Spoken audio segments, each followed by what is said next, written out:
大家晚上好，开始了没？应该是已经开始了。稍微等一下，我要去处理一下我们的推特。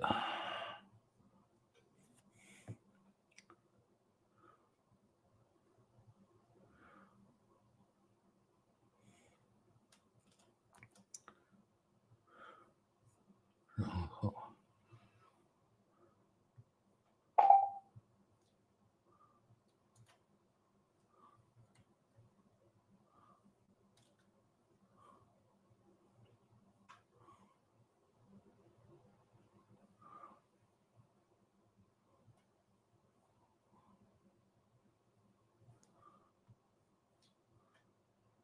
稍后，我们多了一位管理员，给他加小扳手。好，那么今天来去讲一下山姆的事情。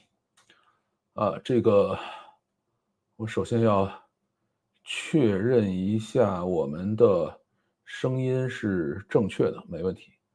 好，中国人管杨大人了啊，这个待会儿我慢慢讲啊。美国 Costco 还卖私店的小笼包的，也没出啥问题，对的。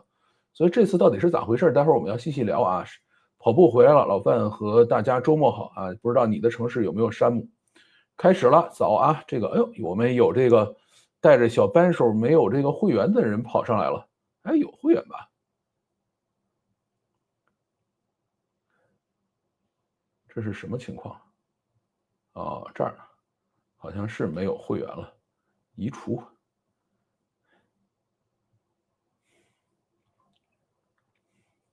现在对有还挺火的，是的，这个山姆呢，在很多地方还是非常火的啊。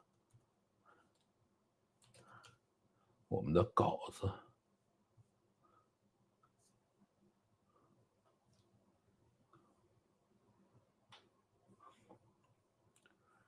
支持山姆，我没有会员啊，这个，我是会员啊，好长时间的会员了，而且我是非常早的会员。好，那么我们开始讲今天的故事。大家好，欢迎收听老范讲故事的 YouTube 频道。今天咱们来讲一讲山姆突然塌房，中国人管得好洋品牌吗？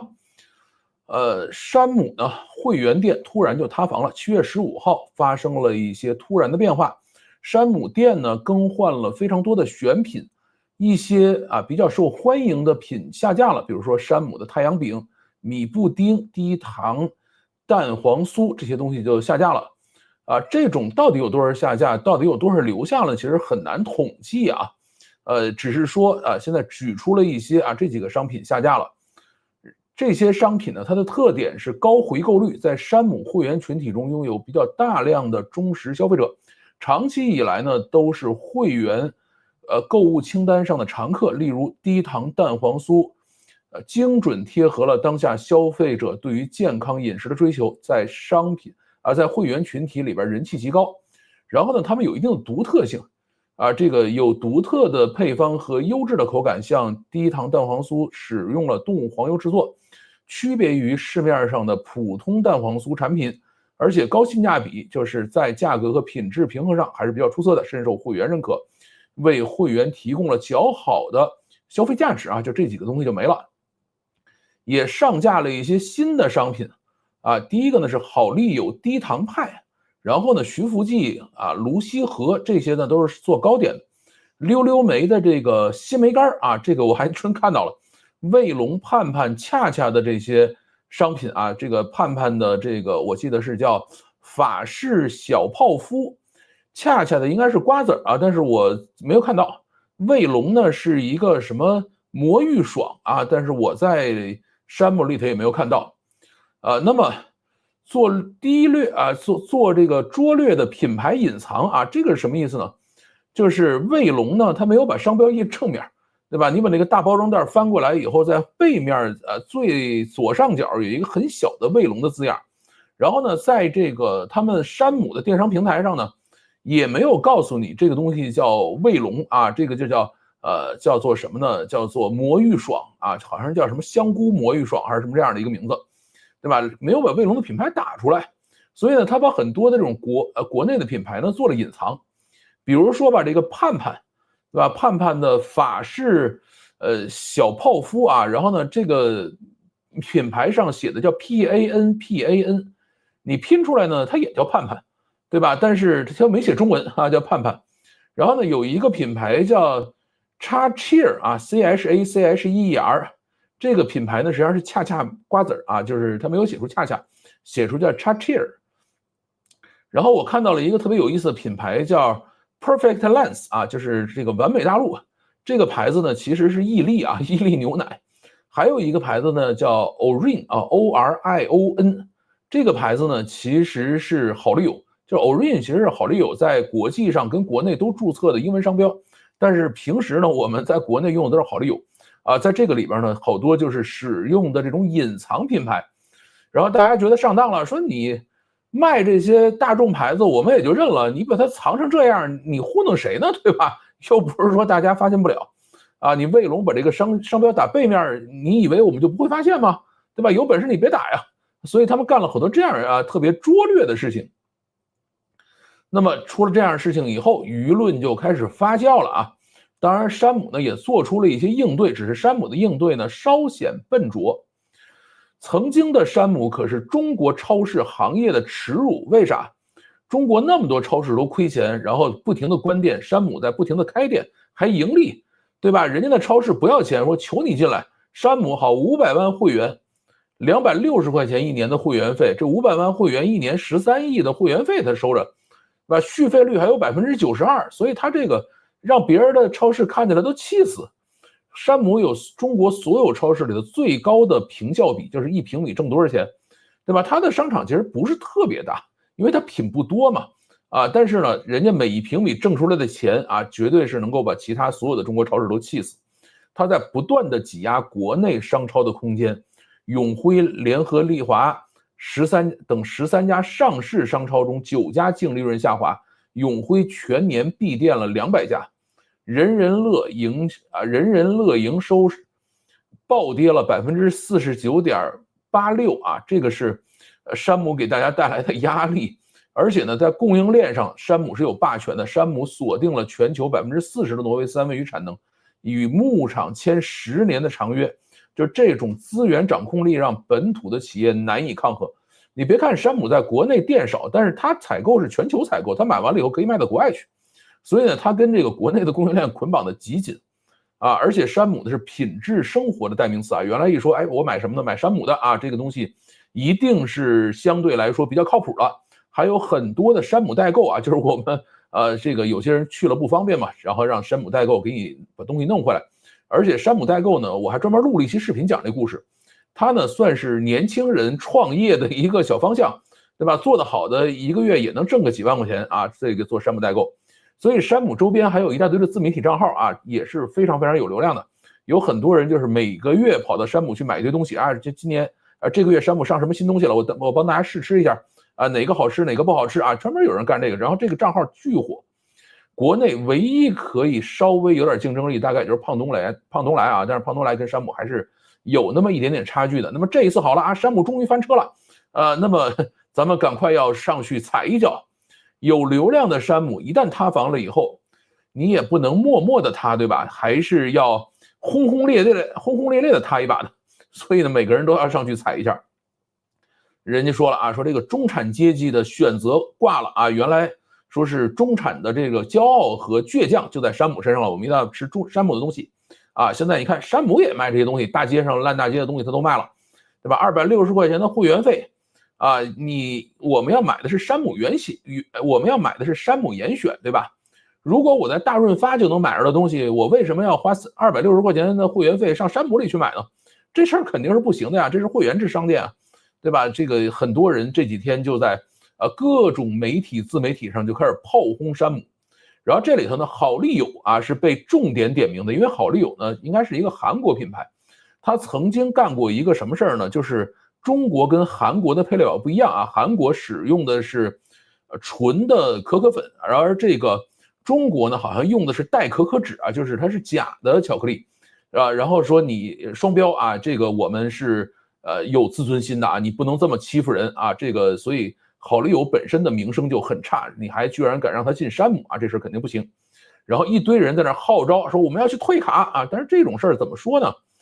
这个就跟我的评论区里每人说我要取关啊，这些要取关的人一般都不是观众，都从来没关注过啊，所以喊退卡的人大概压根自己也没卡，但是呢，大家喊得很开心啊。然后还有一些人说什么呢？哎呀，说这个老外走了啊，换中国人管不行了啊，因为在今年年初的时候呢，山姆的总裁啊，就中国区的总裁，一个英国老头啊退休了啊，然后换人了啊，现在是换了有一些中国的管理团队。啊，在里边进行了一些职位的调整，说是不是中国人给管坏了，对吧？老外是注重品质的，对吧？这个英国老头干了2件事啊，第一个是砍 SKU， 原来山姆里头卖1万多个品类，现在说我们就卖一半啊，卖4000多种啊，那么我们就一定要让大家少选择啊，走这条路。另外一个这老头干了一个什么事呢？就是把会员费从150涨到260，对吧？说这个交不起的人你就压根不是我的会员啊，你就别上我这来捣乱了，对吧？这是这老外干的活。说你现在换了一帮中国人上来啊，急功近利，疯狂开店，然后导致原来的供应商供不上了啊，那么你就赶快换了一堆什么好丽友这种东西上来，对吧？这也是一种说法啊。这个因为他最近呢是在大力的扩张店面，还有一大堆的自媒体啊跟风的报道啊带节奏，因为这种节奏是最容易带的嘛。大量买不起山姆的人一定会点赞啊，为什么？因为山姆虽然有500万会员。但是买不起会员的人才是大多数啊，对吧？500万对于中国来说，其实不算多的呀，对吧？那么这些自媒体只要去骂了山姆啊，然后都是有流量的啊。那咱今天也来蹭一把吧。那么官方是怎么回应的呢？就山姆官方就这个事儿也得做回应啊。这个事儿已经炒得这么热了，对吧？第一个呢比较笨拙啊，也没那么快。出了以后15号出的事儿嘛，像今天已经到这个。我看一眼，今天已经到18号了啊，中间大概做了2次回应，啊，而且呢，所有的回应呢都中规中矩的。一开始呢说，哎呀，我们没变化呀，我们一直都是很认真的选品的呀，都没有什么变化呀。第一次回应，然后第2次回应呢说，哎呀，我们听到大家的呼声了啊，我们选品的原则没有变化，一直都是这样的啊，是为大家去负责任的。但是呢，我们也会根据顾客的反馈不断的调整啊，你们不喜欢什么，我们会把它撤掉的。啊，我们会说你们喜欢什么，我们会给它调回来啊，或者说再去选一些新的出来啊，这个是最新的一个回应，就属于是商超标准回应吧。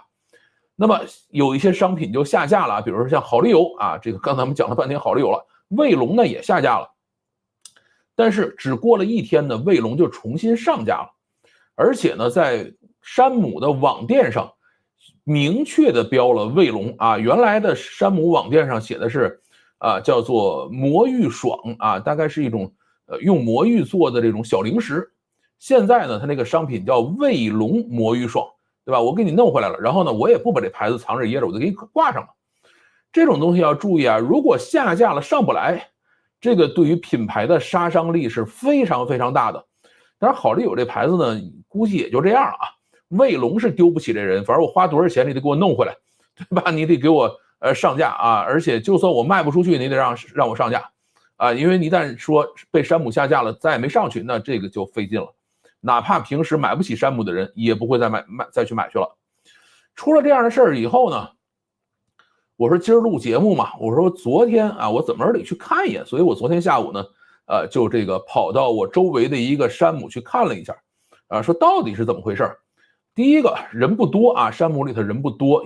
我自己的感觉呢是比平时的人少，当然也有可能是工作日下午啊，35度高温之下人的流量稍微少一些，可能也行啊，没有比较，因为我其实平时去山姆都是工作日的上午下午去，对吧？我也没必要跑到礼拜六礼拜天去山姆去啊，但是我觉得比平时我去的时候人还是要稍微少那么一点点吧。然后平时大部分买的东西呢也都还在啊，并没有说想买什么东西找不着了啊，没有出现这个事情。好丽友派呢，确实没看着。溜溜梅呢和盼盼、法式小泡芙都在，卫龙呢没有认真去找啊，没看见。这个 Perfect Lens， 也就是这个伊利的牛奶呢，也在卖着啊。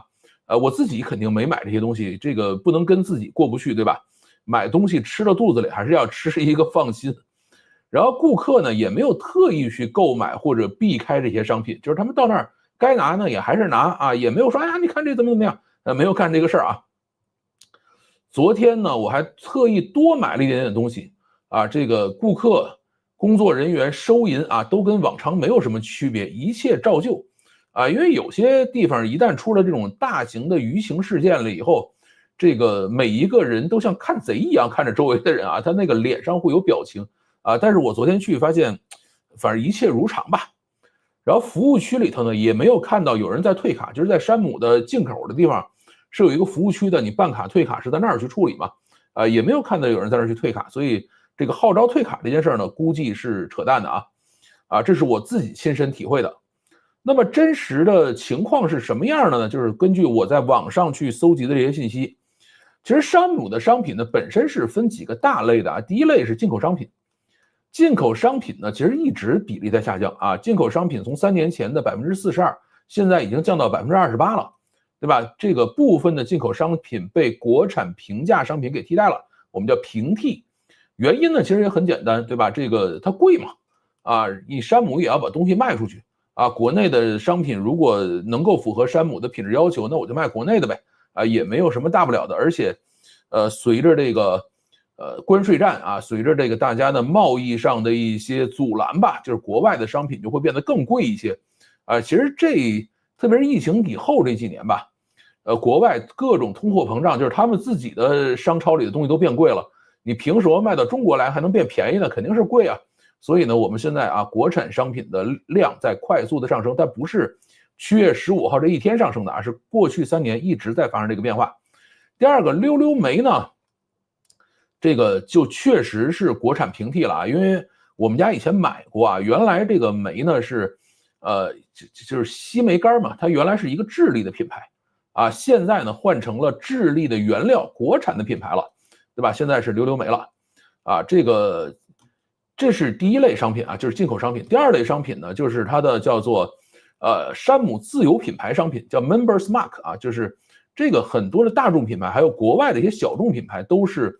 这个山姆自己会去做定制，你比如说蒙牛的很多牛奶，对吧？它上头也是 Members Mark， 然后呢后边写着我们这是由蒙牛制作的啊，它这儿没有蒙牛的品牌，它的那个出产厂上会写蒙牛啊，它是这样的，有很多，包括我们在山姆里头买的一些进口的牛奶啊，都是这种 Members Mark 啊，都是这样，就是自有品牌。第三种呢，就是一些定制的特供品啊，这个就是一些小众一点的品牌啊，山姆呢会出一个品控的要求。山姆负责把关啊，这个当然这些商品呢，每过一段时间也有翻车的啊，就是如果量比较小，山姆是不会给你这个 Members Mark 这样的东西的啊，就直接冠山姆牌子的。你一定要在山姆卖一段时间，卖的量比较大了，他才会给你说，哎，我们干脆包装成山姆自己的牌子吧，对吧？那么啊，这些是小众定制品，然后最后呢，也有一些直接可以销售的商品啊，这个大街上的商品在山姆里卖，这个事儿也是存在的。山姆的选品标准呢是同类的商品啊，山姆的品质一定要最好，因为它 SKU 少嘛，就我一定要挑那个品质最好的。然后同品质的商品呢，山姆的大包装要最便宜，对吧？你交了260块钱的会员费，你不能说同样品质的东西我卖的比外边还贵，这事儿肯定是不合适的，对吧 ？SKU 呢一共就4000多种啊，比正常的超市少一半，所以呢都管它叫山姆严选。也有些人呢，我看在抖音上拍了视频啊，就是把所有这些翻车的商品都买回来了。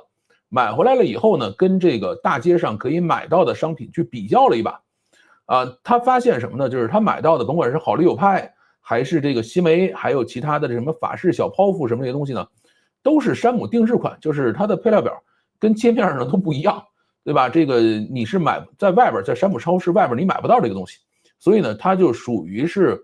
山姆的定制特供品，街上买到正常的品跟山姆的这个特供品比较起来呢，价格其实都是差不太多啊，没有特别大的区别。但是通常呢，街上买到的这个食品会更好吃一点啊，这个也很简单嘛，你加了科技与狠活，这口感一定会上升嘛。山姆的配料表呢会更干净啊，比如说啊溜溜梅，溜溜梅呢，山姆买的是无盒的啊，你在街上买到的那个是有盒的。而且山姆的这个呢，就是口感肯定是没有街上的好吃，但是他觉得，哎，还是应该买山姆的会好一点啊，这个配料表更干净。好丽友派呢，肯定还是会翻车的啊。大众款的，就是咱在街上小卖部就可以买得到好丽友派呢，是配料表的第一位是白砂糖啊，第二位才是面粉，所以那玩意儿巨甜。山姆买的呢叫低糖版好丽友派，它的面粉在第一位，第二位呢叫麦芽糖醇，然后后边呢可能还有3、4种各种各样的代糖，然后加了30%的纯可可粉，就是说它的可可粉要比这个在市面上或者是大街上能买到的要多啊，味道要更香一点。但是呢，它在很靠前的一个位置放的这个配料叫起酥油，啊，这个典型的反式脂肪酸在里头，啊，这个就有点太过分了。然后品尝的时候呢，除了甜味之外，它也尝不出其他的味道来，因为你放了这么多种代糖进去，它肯定是齁甜齁甜的，你到底是不是放了纯可可粉，你根本吃不出来。对，所以这个商品，山姆想了想，也没好意思让它重新上架，对吧？这个下架了以后，就彻底没有了。那么这一次翻车的品牌有什么共同特点呢？第一个呢，都是国产大众品牌，对吧？好丽友派、恰恰、盼盼啊，然后什么卢溪河啊，卢溪河实际上是一个新品牌，是做桃酥的啊。徐福记啊，全是这些玩意儿，还有溜溜梅啊，就是翻车的都是大众品牌。还没有做成 Members Mark， 因为啊，山姆也得试一试嘛，说我到底卖得掉卖不掉啊，然后我再去看看是不是包装自己的品牌出去。然后呢，所有这些品牌呢都重新设计了包装，然后在设计包装的时候呢，隐藏品牌啊，蒙混过关，这个就稍微有点贱吧？怎么这么讲？你说你叫盼盼这事儿，它就丢人吗？啊，你搁在山姆里头卖，就一定要改成 PAN 吗？我真的不觉得你叫盼盼这事儿就丢人，你改成 PAN 叫 PAN 这事儿才反而觉得好像是有点底气不足，是吧？它是这样的一个事情啊，所以这个是这一次翻车的主要特点。那么山姆的管理架构到底是不是发生变化了？是不是说由中国人管理了这事儿它就不行了？对吧？一上来呢是一个英国的总裁啊，一个老头，1月份退休了。新的代理总裁啊，他注意啊，最上边这个人是总裁，代理总裁呢是上了一位也是个外籍的管理者，好像是个女的吧，我印象里啊，也是个白人，所以呢并没有发生特别大的变化。他的 CEO 呢是个中国人啊，叫朱晓静，应该也是很长时间的这个山姆的，这叫沃尔玛集团的 CEO。大家注意啊。山姆是沃尔玛的一个子品牌，但是沃尔玛在中国就属于彻底臭街了，所以也在不断的关店。但是山姆呢，在不断的发展壮大啊，但是在中国的整个管理体系还是由沃尔玛集团来去管理啊，所以他的沃尔玛集团中国区的 CEO 叫朱晓静，这个女士吧，原来是麦卡锡的一个高管，就是做咨询出身的。然后呢，她这一次真正选品的呢，叫做张青啊。是他的 CMO 负责线上运营以及线上线下的选品，啊，他的权力呢比较大。原来呢只负责线下选品，现在等于线上线下都归他来选品了。这呢是一个老人啊，2019年就加入沃尔玛集团，一直负责选品，所以他整个选品的人呢并没有发生特别大的变化。然后呢还有一个人呢叫做郑硕怀啊，现在呢担任山姆的 COO 啊，刚才那个张青是 CMO， 这个。郑硕怀呢是负责线下运营的啊，这个也是咨询公司出身，所以现在山姆叫做或者叫沃尔玛集团中国吧，叫做双咨询管事儿啊，就是他的 CEO 是个咨询出身的，然后呢，他这个 COO 呢也是个咨询出身的，这个人原来是贝恩咨询的全球合伙人啊，他主要是负责拓店的啊，就是说我在哪儿再开一家新店，在哪儿开一家新店，他管这事儿了，然后选品。你说发没发生变化呢？也确实发生了变化。第一个，大区采购权回收了啊，原来它是分6个大区，现在是7个大区。原来这些大区自己就有权利说我去选品去，对吧？现在你们都没权利了啊，所有的这个大区采购权啊都上收到这个总部去了，加强总部对选品的统一管理。第二个，采购团队专业化了啊，采购团队按照品类进行了更精细的划分。提高了专业化程度和选品效率。第三个呢是增加本土采购团队，为了加强本土化选品，山姆新增了专门的本土采购团队，负责开发符合中国消费者需求的商品。那么这帮人呢，有可能就是干出了这个什么好驴友派的这个事情，估计就是这第3个团队搞的啊。那么到底发生了什么，以及背后是什么样的原因造成了这一次的传播灾难呢？就是山姆这一次翻车，其实我们可以把它定义成一次传播事故吧。首先呢，从山姆选品上说，一直是有上有下的啊，就是有些选品呢供应一段时间以后，它品质就会发生浮动啊，就是我选了啊，过一段时间发现品质下降了，那它就会下啊，它一直会有这样的情况。有些选品呢自身供应能力也有限，或者说你成本上升啊，这个山姆也是很难接受的啊。你说山姆一直买你们家东西要求涨价啊，这是山姆是不干的。还有呢，山姆的 SKU 是比较少的，就是它每个月都会有新品上来啊，都会有老品淘汰出去啊，每个月都有，所以这是一个本身很正常的事情。那下架的商品为什么会被人怀念呢？第一个能被山姆选上的本身的品质还是不错的啊。大部分商品下架，其实对于很多在山姆买东西的人来说也不会在意啊，因为为什么？就是我们可能连看都没看过这个东西，它就没了啊，上架啊，匆匆的来，匆匆的走，然后从来没被人发现过。反正我们每次去呢，都会看到有新鲜感的东西，而你不会说，哎，这个东西我从来没买过，它没了啊，然后我会想念它，没有这事儿啊，只有一些喜欢的商品，有时候突然找不到了啊，这个事儿呢，会让大家觉得心里不太舒服啊。这个原因也很简单吧，这个怎么说呢？就是痛苦的事情呢，总是会给人留下比较深刻的印象啊，让人感觉到更真实。我记得当时看《黑客帝国1》的时候，这个特工就去跟尼欧讲说，我们一开始设计的这个世界很美好，但是呢，人类在里头生活一段时间就会有问题，他发现这个世界不够真实，所以我们设计了很多痛苦，说人类这种东西呢，一定要在充满痛苦的地方才会感觉到真实啊。这个山姆也是这样，你下架了商品正好是你喜欢的这个，你就会记住它，然后印象特别深刻，然后感觉这个事儿很真实啊，所以这是一个人性的心理的惯性吧。山姆呢，其实也一直在采购国内各种大众品牌的商品啊。以牛奶为例，我们家买的比较多，其实山姆的牛奶，我们家主要买蒙牛的，就是但是也在山姆买山姆特供的蒙牛，对吧？然后伊利有时候呢也买，但是我们家买的都是这种冷鲜奶啊，不会去买那种常温奶去。像刚才我们讲那个 Perfect Lens 那个就是伊利的常温奶，就是它是装在袋里头，不用冷藏的，而且保质期很长的那种奶，那个我们是不吃的。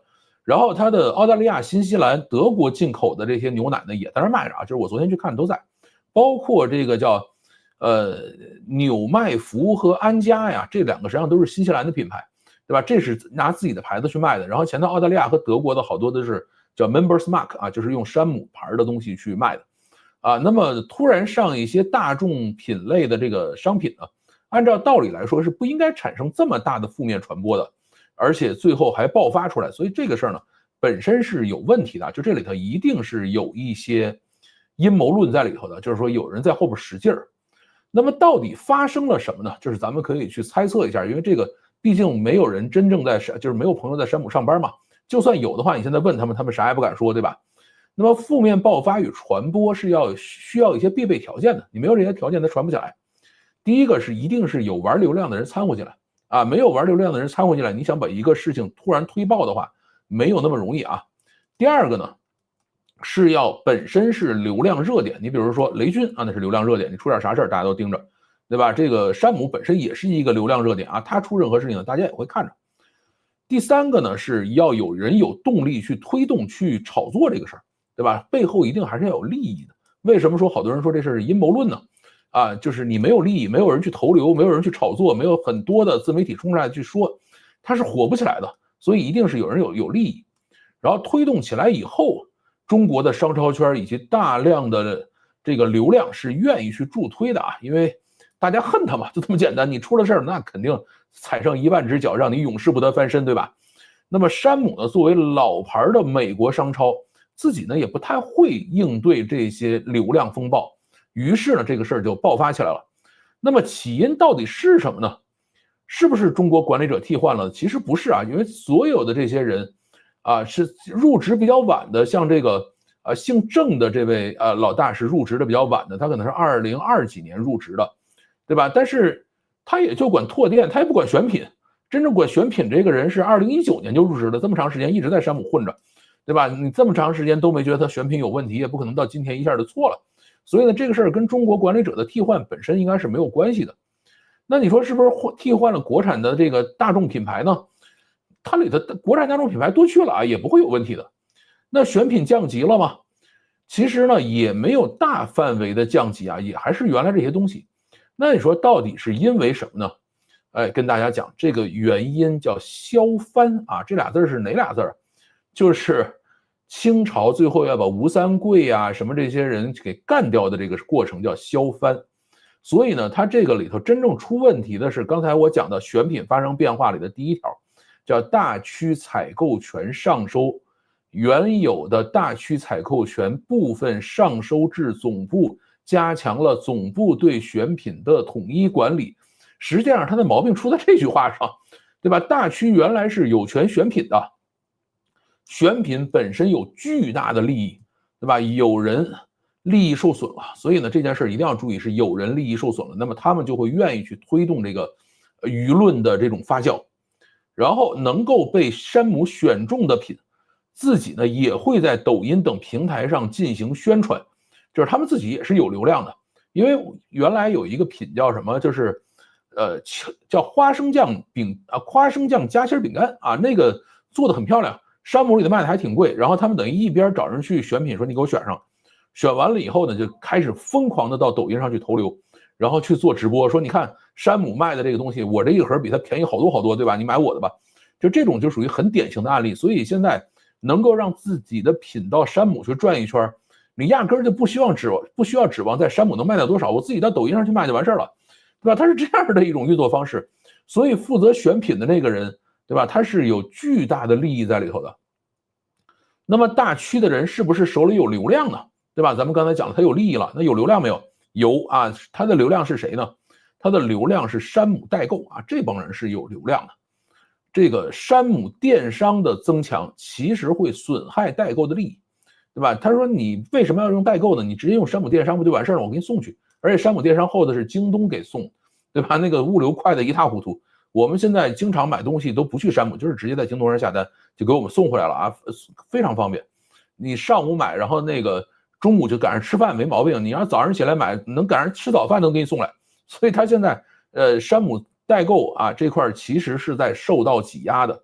对于代购来说呢，这些大众品牌的替换也是有伤害的。为什么？因为代购就得买点不一样的，你原来里头买不着的东西，我给你代购出来。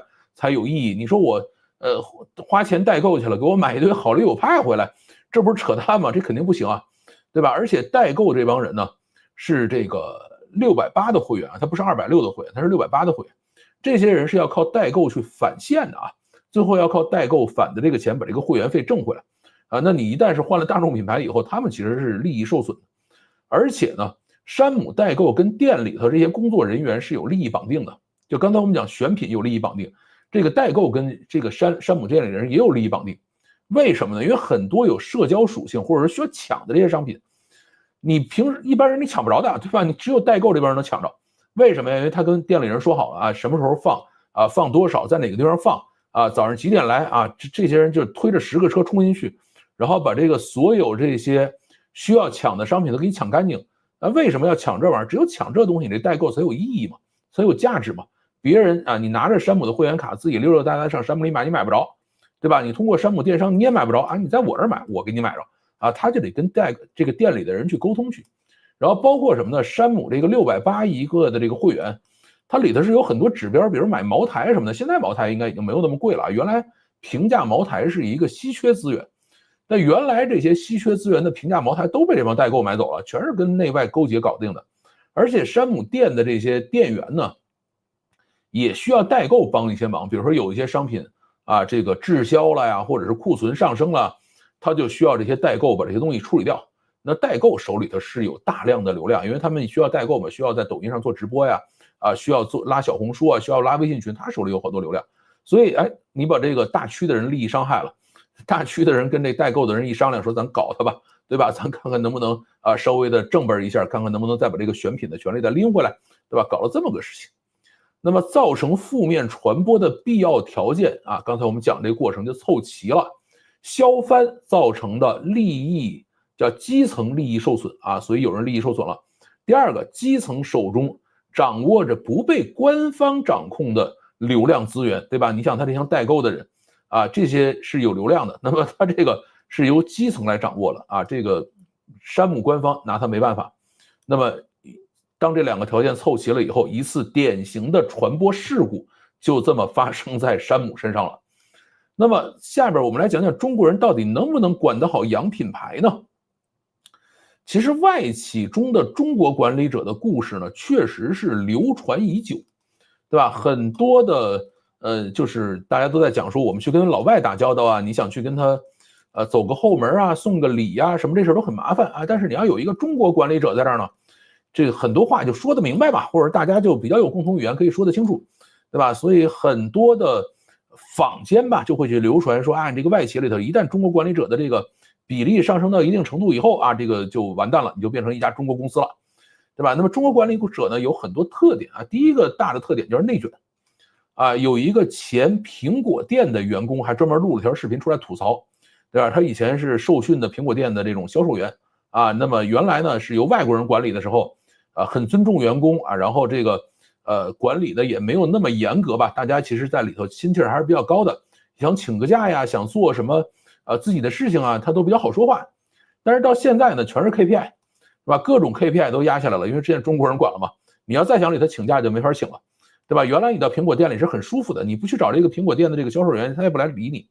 你现在你要敢进到苹果店里，这帮人会不停的向你卖什么，比如你要想买个 iPhone 吧，他会向你卖那个 Apple Care， 就是那个每年换新的那个玩意儿啊，或者是这种啊，不是每年换新，就是你这个叫延保吧，他会向你卖这个东西。为什么？因为 KPI 是这个玩意儿，就是你卖掉 iPhone 了这个事儿不是你的 KPI， 你卖掉了 Apple Care 这个东西才是你的 KPI。所以现在呢，就是大家进到苹果店了以后会觉得没有以前舒服了啊，而且现在你像在苹果店里头说我请个假呀或者什么事儿，可费劲了啊，这个呢确实是中国管理者的一个共性吧。第二个就是贪腐啊，这个中国的管理者是不是贪腐这个事儿呢？反正呢我碰到过贪腐的啊，然后至于说不贪腐的呢，可能是我跟人还不够熟，对吧？一般都是这么想的一个问题啊，这个所以呢大概是这样的一个情况，就中国的管理者确实是要更容易沟通一些吧。我们这么讲，大家可能能够去理解是什么意思。还有一点呢，中国的管理者有一个比较讨厌的特点是什么呢？就是不太尊重员工。马斯克原来遇到过这种事儿啊，就是他刚在上海建这个超级工厂的时候，然后看到了当时这个薪资的规划呀，各种的这个管理规章制度，就说你们疯了吧？为什么要这样去盘剥一个人呢？他说你们是中国人，这么去盘剥中国人合适吗？然后整个改掉了，说哎，基本上按照这个美国的标准去管理啊，但是薪资没有按那个发，这个还是在特斯拉上海工厂里的工作的工人要比这个国内其他汽车厂这个要舒服的多。啊，那么这个也是马斯克亲自给他纠正回来的，他就觉得很奇怪，说你们这些中国的这些管理者一点都不为中国员工的利益去争取，对吧？完完全全的比我这个资本家还资本家，对吧？这是中国管理者的比较大的几个特点吧。那你说老外贪腐吗？其实也贪腐啊，比例跟规模这件事儿呢，没法去统计。只是呢，中国人通常印象不深刻，为什么呀？就是你看到个老外，你跟人说，哎，我送你点钱行不行？这个一般人你也说不出口，对吧？他对于你也没那么大信任，所以这个就不太容易实现这件事儿。而且老外呢，经常在这干几年他就回去了，对吧？他也没法说这个我真拿了钱以后在这养老这个事儿他也没法整。所以呢，就是对于中国人来说啊，还是觉得中国的管理者们会更容易打交道一点。那么管理中国团队本身呢，也是一个挺麻烦的事情。啊，中国团队呢，因为我原来跟一些美国硅谷这边的 CEO 也打过交道啊，他们就跟我讲说，中国团队的就是或者说高级工程师吧，高级打工仔的第一个大特点叫不忠诚，对吧？这个哪儿工资高就去哪儿啊，这个是一个中国团队的特别核心的原因啊。因为我那时候问过他为什么谷歌用了印度 CEO 没整个中国 CEO 上去，他说很简单啊，印度人就在这一干20年，中国人只要有好的地方他就走了，对吧？你比如 OpenAI。对吧？现在美塔开始挖人的时候，就嘁哩喀喳挖了一大堆华人走。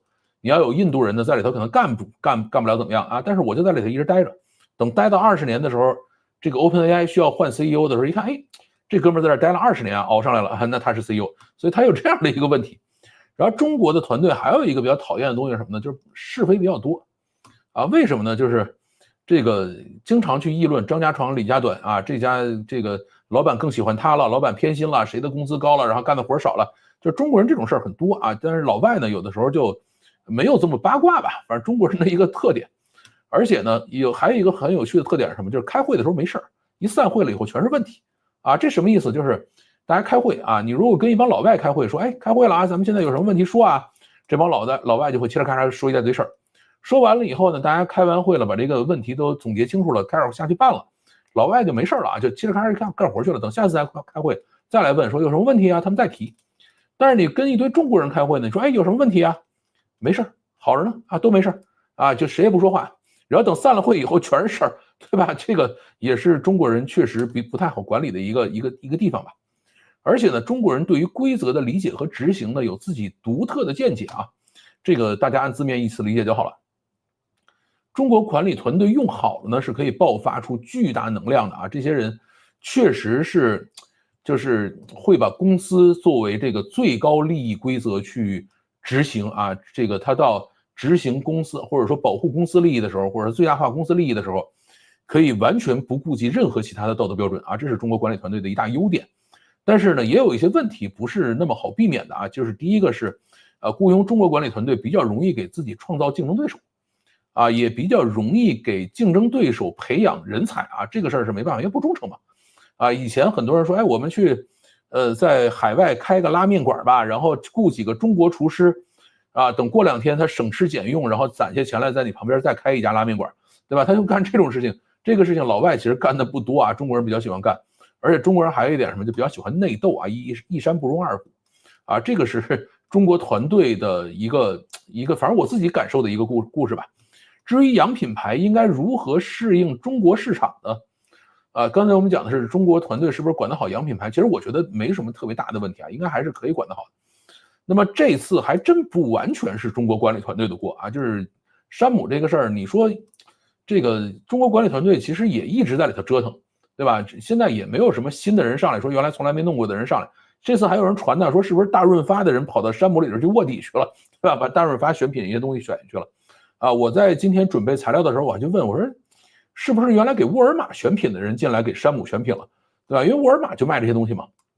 后来说都没有啊，就是原来山姆的人啊，整个选品的团队其实是没有发生特别大的变化的，唯一的变化就是原来是大区可以选，现在呢通通都弄到上面选去了啊，这就是唯一变化啊。那么山姆需要适应中国的媒体传播规律啊，这个其实才是这一次真正发生的故事，或者说山姆应该去检讨的地方。在这点上呢，像什么比亚迪啊、华为啊、小米要比山姆要强非常非常多，包括胖东来在这块上都要比山姆要强。山姆就属于我把自己的东西卖好就完事了，其他东西我也不管了，对吧？它有这么大的体外流量，就是以山姆为标杆的这些流量，山姆其实从来没管过，对吧？这个其实是有问题的啊。那么建立强大的品牌公关法务部门啊，特别是针对新媒体，这个应该是山姆下一步要做的事情。当然呢，这个不是最重要的事情，最重要的事情是什么？是建立自己的 IP 池啊，做好供应商的 IP 管理。因为很多品牌它是属于山姆的，像刚才我们讲的那个花生酱夹心饼干这故事，对吧？这种事情压根就不应该发生。对吧？你不能说因为我在山姆卖了，然后我卖的比山姆便宜，然后大家来买我的，这个事儿肯定是你蹭了山姆的这个 IP 的价值了嘛？这个事儿是不允许的。但是呢，他一直也没管，就是有大量的人在干这种活啊。我在山姆卖完了以后，然后我山姆同款的，我跟山姆的东西一样的，对吧？有的是真的同款的，有的可能是同一个厂不同配料的，还有的压根就是仿的啊。那你在这种情况下，山姆就是要自己去维护这个东西，你不维护好自己的品牌价值的话，那这个事儿肯定是要出事儿的。现在山姆呢是刚刚在追上这个货架电商这一块，因为山姆现在也是有自己的电商的 APP， 有这个京东上的山姆代购啊，什么都是有的。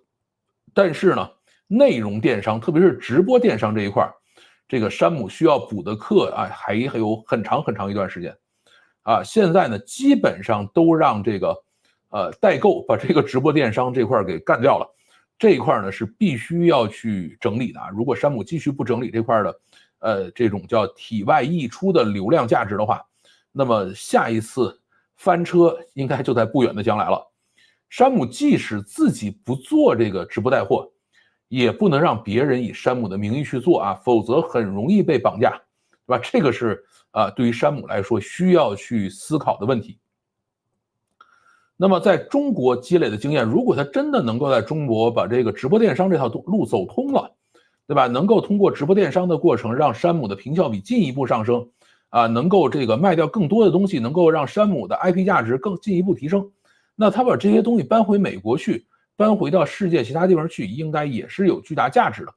毕竟 TikTok 也是这么个玩法，对吧？你在抖音上能玩明白了，你到 TikTok 上再去玩，绝对是降维打击啊，碾压他们没什么好说的。那么这个才是这一次真正出现的事情，并不是说中国团队没有管好洋品牌。当然这个事儿呢，中国团队肯定有责任，对吧？当你销番的时候，你没有提前做好处理，然后呢，也没有提前对这个国内的流量环境做好准备啊，这个是中国团队的一个问题啊。然后这个包括中国团队，可能是大区的这些中国团队里头有一些利益捆绑和利益交换在里头，对吧？导致了这一次。应该是内部发生了问题，因为这个东西从外部发生问题是不会出这样的事儿的。然后这个是洋人啊，这是洋品牌呢，也需要好好的适应中国的。实际上这一块的这个流量市场，我们应该是全世界最领先的，比美国还要再领先一些，就玩的花活更多吧。这块呢，山姆需要学习啊，所以并不仅仅是中国团队没有管好洋品牌，同时也是洋品牌没有很好的适应中国环境。那么山姆的未来会怎么样呢？等一等，这波总会过去的，因为山姆反正也每天都在选品，然后每个月都在换，大批量的换，所以这个事儿呢并不是什么大事儿。然后你看看小米汽车是怎么应对负面的，小的负面呢，小米汽车其实不太管啊，你就说吧，车撞了，人没死，对吧？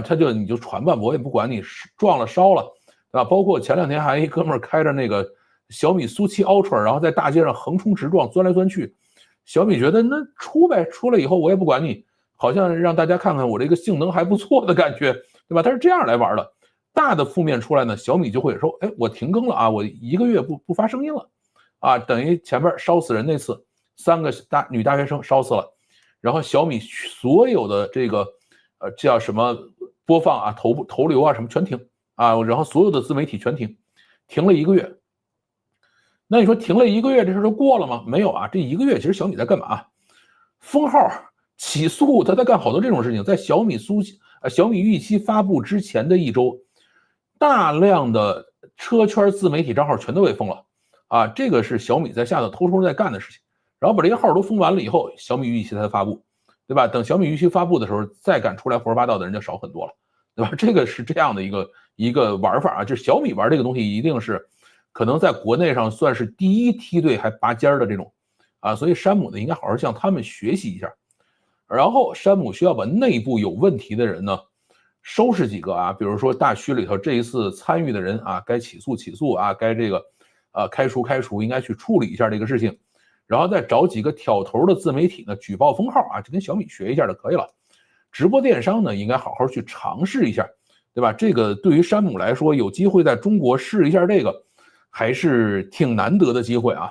这个就是今天跟大家讲的山姆这一次翻车带来的一些思考。好啊，这个故事呢，今天就跟大家讲到这里。好，看看有什么评论。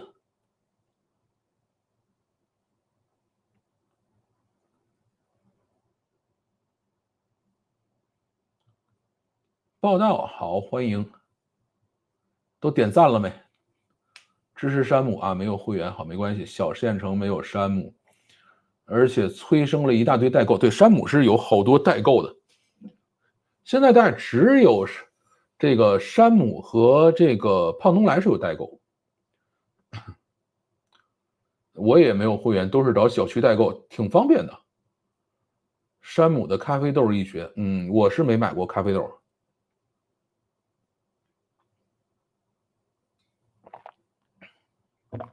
打仗这个事儿跟咱们今天讲这故事应该没关系啊。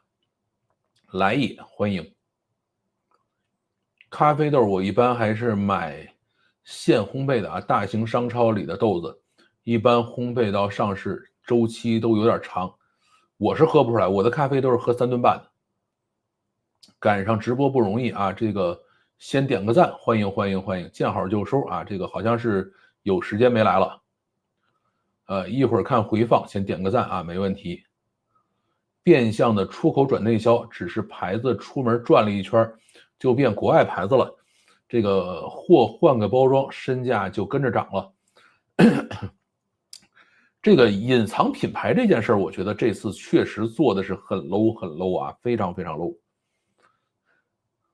这个台湾也有大润发啊，我们中产喜欢去买 Costco 啊，Costco 在中国的 Costco 实际上是台湾人在运作，中国的山姆呢是美国人和英国人在上面做老大，下边具体干活的人其实是中国人。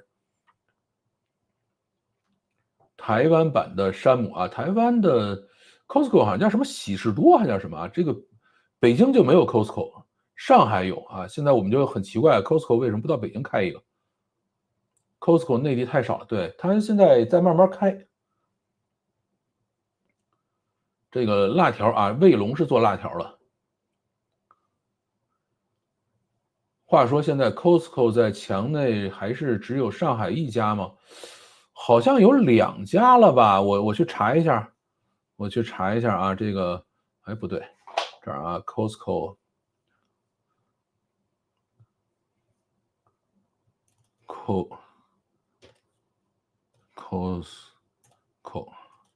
在国内有几家了？在什么城市？这种东西还是啊，叫开市客啊，开市客在国内有6家了，上海、苏州、宁波、深圳，哎，北京开了呀，我还没去过。上海是有2家了是吗？啊，那上海是2家，苏州、宁波、深圳、北京。哎，北京回头我可以去瞅一瞅，但是 Costco 也是需要买会员的啊，这个回头我去研究一下，它在什么地方？呃，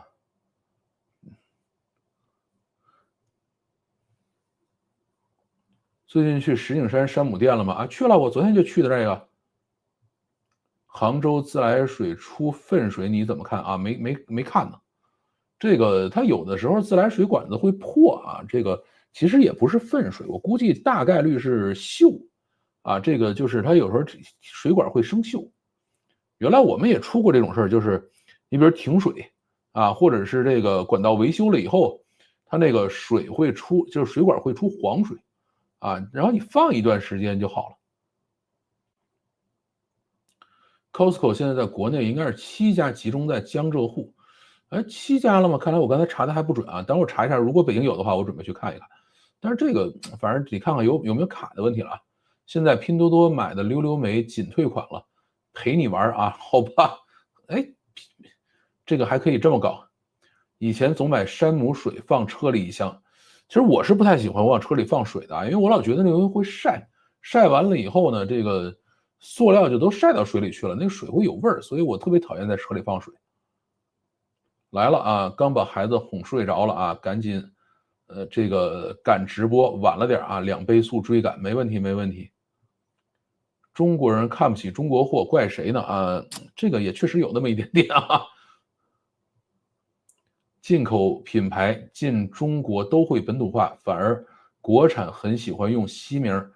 这个，哎，有的时候这个国产用西名这个事儿是很丢人的啊。好丽友也是个韩国品牌，是的。中国人什么都不信，那这个那怎么办呢？就是他没有信仰嘛，就是这样。小爱同学，哎，不是小爱同学，是我的华为的小易啊，刚才他启动了。蒙牛，对，我是蛮喜欢蒙牛的牛奶，但是我买的蒙牛牛奶也都是山姆定制款，就是它的这一款在外边是买不到的。真空包装的常温奶是经过高温消毒杀菌的，对，是这样的。营养价值确实比低温消毒的巴氏奶低，食品安全通常不会有什么问题，奶源是否安全是另外一个问题了啊，跟常温还是低温没啥关系，都可能出问题。对，但我习惯是喝低温的，低温短期保存的这种，就是常温长期保存的这种就，反正心里不太舒服啊。选品的人就跟单位搞采购一样，红包拿到手软，这个绝对的。护尘风不知道是谁，从来没听说过这个人，别老在我这儿提他。这个事实上本来就一直都是中国人在管的，对，从头到尾就是中国人在管。就是他虽然有这个老外，但是呢，他的老外在里头的，就是也是高高在上吧，主要是制定一些大的方针政策是老外在管。听着说削藩，还以为是把美国店赶出去，不过那应该是驱除鞑虏，削藩没毛病，对吧？所以我说这个，山姆这一次的事情就是削藩的一些，这种连带反应吧。啊，山姆呢，这个叫什么来着？就是，原来一些有利益的人啊被处理掉了。为什么不忠诚啊？你对员工怎么样？凭什么要求员工对你忠诚？这个事儿呢，不能这么讲。这个你在美国公司里头，对吧？同样的一家公司，比如都是谷歌，都是微软，印度人也要比中国人忠诚，对吧？人家也不能说我光对印度人好，对中国人就不好，也没有这个，对吧？因为中国人在里头有时候还挑大梁，还干的活还干的比较多，特别是 AI 公司。你像这一次美塔四处挖的都是中国人。原因也很简单，就是他这些人你给钱他就走，但是另外一方面呢，这些人你给钱，这些人你给够了钱，他还真给你干活，还给你干得出来。你印度人的话，你给他那么多钱，他未必给你干出来，对吧？所以这个东西也是这个怎么说呢，就是各有利弊吧。中国人是给钱就走啊，但是我确实给你把事干完了啊，干的还很利索啊，这个有的时候就是这样的一个情况。中国人没有信仰，只能物化，这个有这么一点点吧。国人只看工资高低啊，在内和外都一样啊，这和忠诚没关系啊，这也洗，这个东西有什么可洗的？来晚了，山姆这是怎么了啊？这个其实就是伤害了某些人的内部利益，然后他们就整了这么一把出来啊。最终的问题还是食品安全，山姆呢，食品安全还是没什么太大问题的。食品安全属于是整个社会的一个心理焦虑吧，大概是这样的一个情况。闲鱼上好多会员卡出租啊，经常用，哎，这我还真没使过。老范本期的解析相当 OK 啊，好，欢迎。这个感谢啊，应该叫感谢。Costco 在杭州就有啊，好吧，北京啊，南京有哈，那看来北京是没有，回头我去研究一下。胖东来上海店开张以后，网上才出现声讨山姆的声音。北京实际上是没有胖东来，北京是有一堆永辉啊，它叫胖改永辉，就是由胖东来改造的永辉。我去过一次啊，里头呢，第一个是品很多啊，就绝对不像山姆似的品比较少，就是品类很多。第二个呢，就是他卖的东西其实还是要比山姆整个档次要低一块。楼上正解啊，北京没有 Costco 啊。对，别太依赖模型。是的，我刚才用的豆包，看来被豆包骗了。请问范老师，山姆的牛奶蒙牛品控和普通蒙牛不一样吗？我去山姆买蒙牛牛奶不敢买，我其实是不一样的。就是山姆里边的各种的商品，你在外边你是买不到的啊。就是它有专门自己的这个要求，就是你有哪些配料可以加，哪些工艺要怎么样，然后进去了以后他会检查的。这个还是确实有差异。来晚了，先点赞，慢慢追啊，没事慢慢看。下午看到大轿也卖了啊，是的，他是被一个海外的给买了。印度人是不是搞企业运营很拿手？现在美企很多印度 CEO，但是 AI 上来以后变少了啊，因为 AI 好多是需要干活的。削藩的形容太精辟了，是的，这个就是这么个故事吧。可能是印度人比较能说啊，所以当 CEO，他一方面能说了，另外一方面呢，他其实也是比较抱团这些人。刚醒啊，这个是看来美国的同事醒了。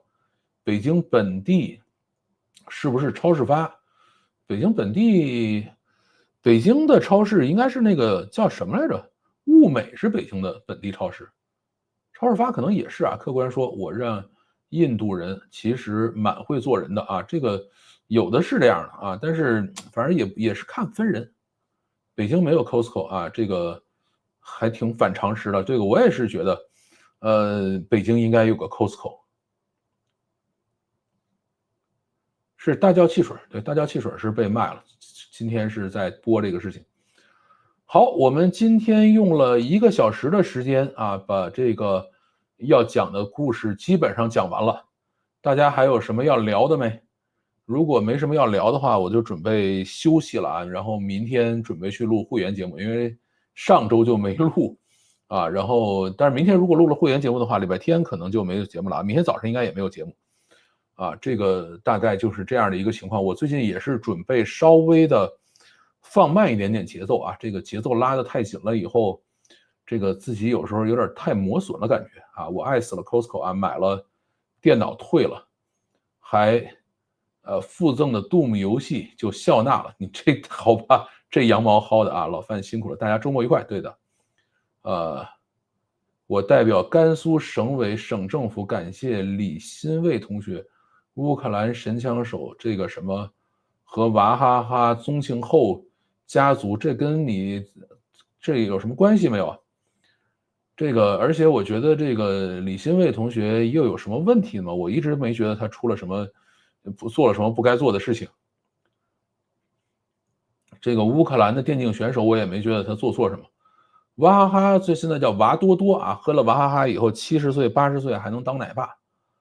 这个现在娃哈哈是翻车了，因为娃哈哈原来就讲说这个叫什么呢？是这个吃了以后，这个叫什么更爱国呀，或者是什么很简朴的企业家呀，什么讲这些东西。现在看来是翻车了啊，所以娃哈哈现在各省的代理商啊都是不提货了，对吧？它的销量如果崩了，牌子如果崩了的话，那这个争了半天家产其实就没有什么意义了啊。老范吃鱼油有效果吗？我觉得有啊，因为我吃完鱼油以后脂肪肝没了。国内那么多企业，那么多选择，河马怎么复制不了山姆呢？严格标准很难吗？还是老百姓对价格敏感？严格标准真的很难啊！这个事儿千万不要觉得严格标准这件事儿是一个很简单的事情。当年北漂电梯里有人说超市发的煎饼，还在那儿还在想哪个超市发煎饼？好吧。大窑汽水是的，我知道大窑汽水啊，是。那帮子人帮甘肃吸引媒体火力了呗？甘肃出啥事儿了？哦，铅是那个事儿是吧？这个天水啊，这个那这事儿都没法整了呗。娃哈哈估计到时候会破产重组，不知道，让他自己慢慢折腾去吧。娃哈哈其实这个不是大雷，娃哈哈真正的大雷是国有资产流失。如果现在，因为现在是杭州市说我们成立专班小组去处理这个事情，如果去追究这个宗馥莉的这个国有资产流失的事儿的话，那他这个乐子就大了。采购水很深啊，绝对的，绝对的。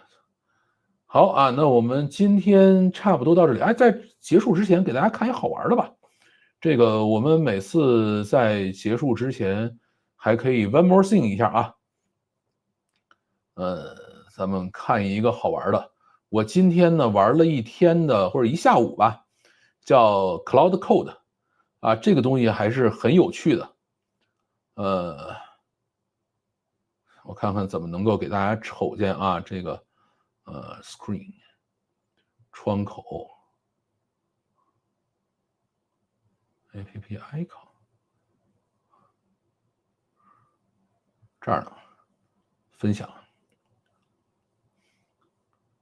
好，大家看到这个 Cloud Code 了没？就是我原来一直不敢用，是因为它的这个我没有 Cloud 的账号啊，所以我一直不敢用这个东西啊。后来呢，我今天发现是可以用这个Kimi，就是 Moonshot 啊，这个用他们家的模型，他们仿真了一个Cloud 的 API，然后呢就直接配置这个 Cloud 的这个就是配2个选项，你就可以直接用了啊。它是这样的 Cloud。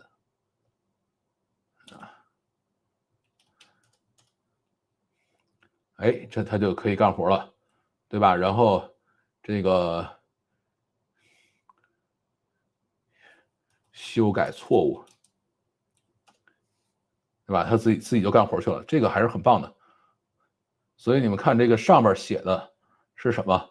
就是它的 API base URL 是 HTTPS， 然后 API moonshot 点 CN Anthropic， 它是这样的一个 API 在干活啊。然后下面我们就让它去做事情就可以了。他就挨着个给我检查去了啊，你看哪儿有错误，然后啊这个地方他就开始去这个调整去了，对吧？而且还有一个特别棒的是什么呢？是这个就是特别便宜啊。这个我今天跑了一下午，退出的时候，这个 Cloud Code 告诉我说你已经用了60多美金了，当时给我吓的。然后我再到这个 Kimi 的后台去看，说哦，原来我只用了这个多少钱呢？只用了大概5块钱还是6块钱人民币，对吧？这个就非常非常非常的爽啊！你看他就给我改代码去了，改的还很好。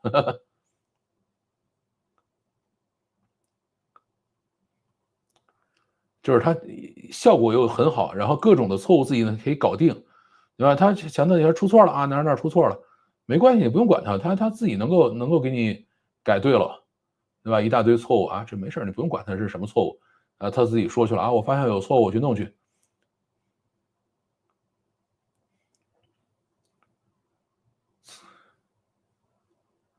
所以这个有写程序需要的人啊，你们就整这个 Cloud Code，然后呢，在国内把这个 Kimi 的这个模型往上一挂，充个100块钱且使呢。我告诉你，这个是我目前使到的最好用的一个本地编程工具了啊！看来这个我前头也是做了几次直播的时候，好多人向我推荐说你要去用这个，你要去用这个，原来一直都没敢用啊，这次把它用上了。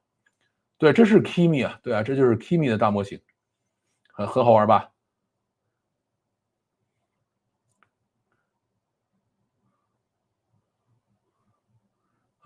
严格标准是非常难的，是的，是非常非常难的。拿污染换发展这个那就不管了。最大的危机是重组后没有人愿意再买了啊。娃哈哈这个估计是比较费劲了。One more thing 都学会了啊，对啊，这个是还是要讲的。你看这后边还在干呢。对吧？他就是很长时间，他比如经常干个几十分钟，然后最后给你做出一个还不错的效果来啊。北京市场中国市场监管总局号称宇宙局，为啥食品安全管就这么？哎，这个其实都是一样的，就是下面的人处理问题就稍微的这个就是层级就比较多了呗。胖东来能打出口碑，最基本的点就是不卖假的。对的，胖东来还是有些钱他不挣啊，就不能太着急。是的，这是 Kimi， 没错的。会不会把 Kimi 薅秃？我付钱呀，对吧？我也是跑了一下午，我还花了5、6块钱呢，对吧？这要是真用 Cloud Token 跑的杆秤，对啊，你看这 1.5K Token 就跑掉了，1.6K 了，这个下边是有数的。我下午跑了一下午，大概是跑了10兆 Token 啊，就是10个 Megabase Token 进去，那个还是非常吓人的啊。这个和 Amazon Q 一样吗？这个应该是现在最好用的，叫 Cloud Code。Kimi 靠谱吗？靠谱，很靠谱。因为这个东西是这样，就是你比如大模型没那么靠谱啊，没事儿，你出错了吧，它该去搜索去啊，该去那个调用其他的一些信息去调取，它通过 agent 的这个能力把这个叫做什么呢？去把这个模型的能力给你补全而且现在 Kimi 就是最新出的开源 K2 模型呢，也确实是把这个跑分，特别是编程这块跑分跑得非常高啊。刚才还想问老范不怕贵吗？我自己挂 Cloud Token 干过一次，大几十美金就没了，不是特别难的和麻烦的我都不敢用。对呀，这个你挂 Kimi 你就不怕贵啊，都很爽的。我用 Cloud 中转平台改个 bug， 心惊肉跳 ，Token 跑得飞快。是啊，他如果按今天下午这个号称是跑了这个60美金的话，我估计晚上我就没心思直播了。我直播一场还是挣不出60美金来呢，对吧？你看这个就搞得很好。现在说，哎，我干完了啊，已经修复了所有错误，移除了产生代码中错误的 print 语句，然后从这个多少行把这一行删了，然后更新了测试文件，修复了未使用的导入，对吧？这个都给你处理完了，哎，这个干完了，所以还是干得不错的吧？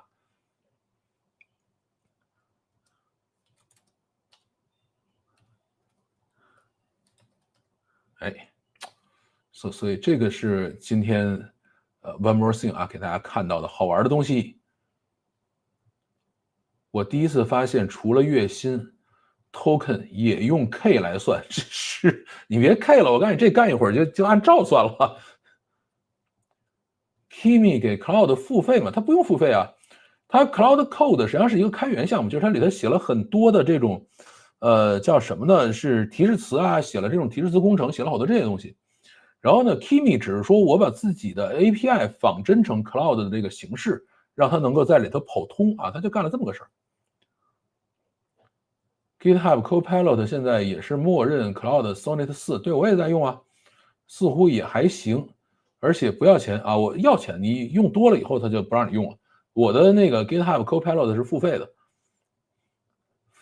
这个还是挺方便的啊。这个刚才看到这个拿 Kimi 去跑 Cloud Code，是不是大家一下觉得眼前一亮啊？这么好用的东西居然还可以这么便宜的使，对吧？我是下午有一个程序让它完完全全自己去做。然后也是绕了很多的坑，都绕过去以后，还这个做对了啊，最后把这个程序整个做对了啊，然后是号称是花了我$60啊，实际上花了不到6块人民币吧。其实就和以前国内大模型平台模拟 ChatGPT API 本质上是一样的。原来大家模拟的都是 OpenAI 的 API，现在呢就是 Kimi 模拟了一个 Anthropic 的 API 啊，这个也挺好玩的。我的 GitHub 都跑4.1啊，烂的不行啊。这个，我是付费了，所以它的那个 Sonnet 啊，什么 Gemini 2.5啊，什么我都在跑。好啊，这个今天就到这里，感谢大家收听，大家周末愉快，再见。